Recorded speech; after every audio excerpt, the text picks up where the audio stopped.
Okay, now we are going to start our unit number 1, introduction to sets. Introduction to sets हम इस chapter में पढ़ेंगे, and before going to go in the detail of this chapter, we are going to first learn what are the sets, right?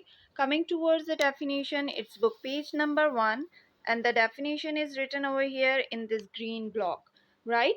A set is a collection. Collection means to collect something, to gather something. A well defined means to clearly define something, to clearly explain something. And distinct means different objects, right? A set is a collection. Set जो होता है वो collection होता है. Collection means इकट्ठा करना, of well defined किसी भी चीज को अच्छे से एक्सप्लेन करना, and distinct means different objects की बात करते हैं. Let's suppose we are going to take an example from a daily life, from your kitchen. If we are going to take an example of a tea set is a combination of three different objects. The one is cup, the one is saucer, and the one is kettle. three ठीक है, three different objects मिलकर क्या बनाते हैं, tea set बनाते हैं. Tea set is not connected to the dinner set. Dinner set का कोई भी यूटेंसिल आप टी सेट्स में यूज नहीं कर सकते या टी टाइम में यूज नहीं कर सकते. तो कलेक्शन हो गई डिफरेंट ऑब्जेक्ट्स में, और सॉरी डिफरेंट ऑब्जेक्ट्स की, और क्लियरली डिफाइंड है, that is connected from the T set, right? Okay ji, now coming towards the bunch of keys, we are going to take an example of a bunch of keys. bunch of keys की example लेते हैं कि एक की chain में जो होता है वो कलेक्शन होती है, सिर्फ कीज की ही होती है, उसमें कोई स्टेशनरी नहीं होती, कोई पेन या पेंसिल कोई भी चीज उससे कनेक्टेड नहीं होती. स्पेसिफिकली कीज की बात होती है, वेल डिफाइंड है, क्लियरली कीज की बात है. डिफरेंट ऑब्जेक्ट कीज के साइज वेरीज करते हैं. हर की का साइज डिफरेंट होता है, हर की शेप डिफरेंट होती है. तो डिफरेंट कीज की कलेक्शन मिलकर क्या बनाती है, एक सेट बनाती है. ठीक है. Now coming towards the example of mobile shop. अगर हम मोबाइल शॉप की एग्जांपल लेते हैं तो मोबाइल शॉप में क्या होता है, स्मार्टफोन्स सेपरेटली पड़े होते हैं, उनके सेट्स टोटली सेपरेट उसी शॉप की लोकेशन में होते हैं, और सिंपल मोबाइल फोन्स के सेट्स जो होते हैं डिफरेंट लोकेशन में पड़े होते हैं, राइट?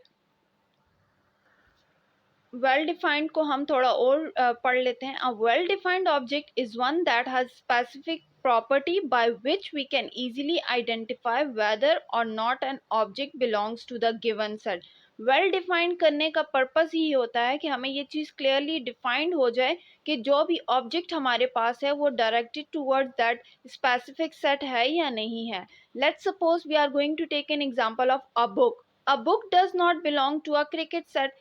बुक का क्रिकेट सेट से कोई भी कनेक्शन नहीं है, बुक का टेनिस बॉल से कोई भी कनेक्शन नहीं है. तो a collection without well defined object is not, तो that is not a set. Book और टेनिस बॉल एक सेट नहीं बना सकते. ठीक है. Now coming towards the well defined set, here is the example of the set of planets in the solar system. Solar system में specific planets होते हैं, sun, Mercury, Venus and up to all the planets written over here, right है. Planets का connection book से नहीं होता, planets का connection cricket kit से नहीं होता, प्लैनेट्स का कनेक्शन अल्फ़ाबेट्स नहीं होता. प्लैनेट्स का कनेक्शन प्लैनेट से ही होता है, जो कि सोलर सिस्टम से होता है. तो सोलर सिस्टम जो होता है वो कंप्लीट एक सेट ऑफ प्लैनेट्स होता है. ठीक है. Now coming towards the next example of well defined set is, the well defined set is AEIOU. Specifically vowel in English alphabets की बात हो रही है, तो ये स्पेसिफिक एक सेट है, डिफरेंट ऑब्जेक्ट है. ए एक डिफरेंट ऑब्जेक्ट है, ई एक डिफरेंट ऑब्जेक्ट है, इसी तरह ये भी एक डिफरेंट ऑब्जेक्ट है. ये डिफरेंट ऑब्जेक्ट्स की कलेक्शन होती है, तो क्या बनता है, vowel set, vowel English alphabets का एक कंप्लीट सेट बनता है. ठीक है.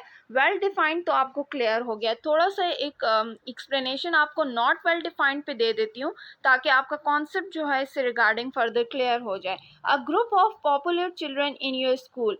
Popular, popular in a sense of word. Studies अक्सर स्कूल्स में ऐसा होता है ना कि ग्रुप ऑफ स्टूडेंट्स फेमस होता है, that they are the brilliant one.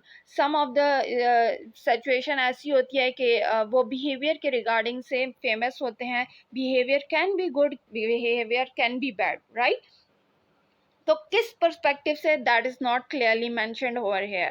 Coming towards the next example, a group of interesting books. Some students like the math subject, some students like English subject.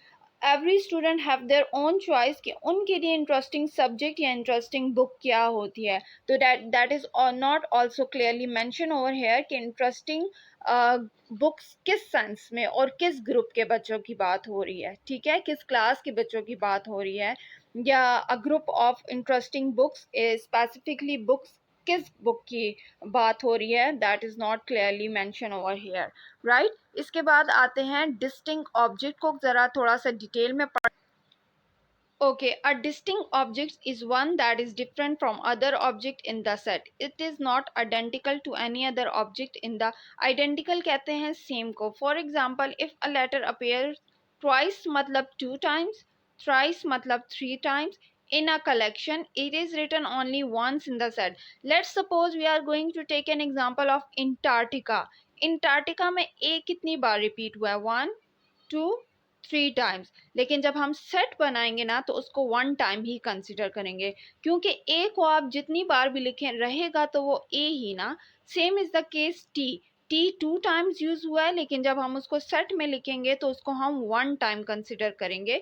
जो identical objects होते हैं उसको हम एक बार लिखेंगे, और जो नॉट आइडेंटिकल होंगे उसको हम हर एक ऑब्जेक्ट के बाद कॉमा लगा कर लिखेंगे, ठीक है. और सेट के लिए रूल होता है कि you have to make this braces first and last में आपने ये ब्रेसिस बनानी होंगी, ठीक है. और हर ऑब्जेक्ट के बाद कॉमा होगा. ये सेट को लिखने के रूल्स होते हैं, ठीक है. I think it's enough for today's class. आपको जितनी भी एक्सप्लेनेशन दी है उस पर अपना कॉन्सेप्ट क्लियर करें. Watch the video again and again to make your concept clear, right. And today is not your any written word, just clear your concept regarding this. Thank you.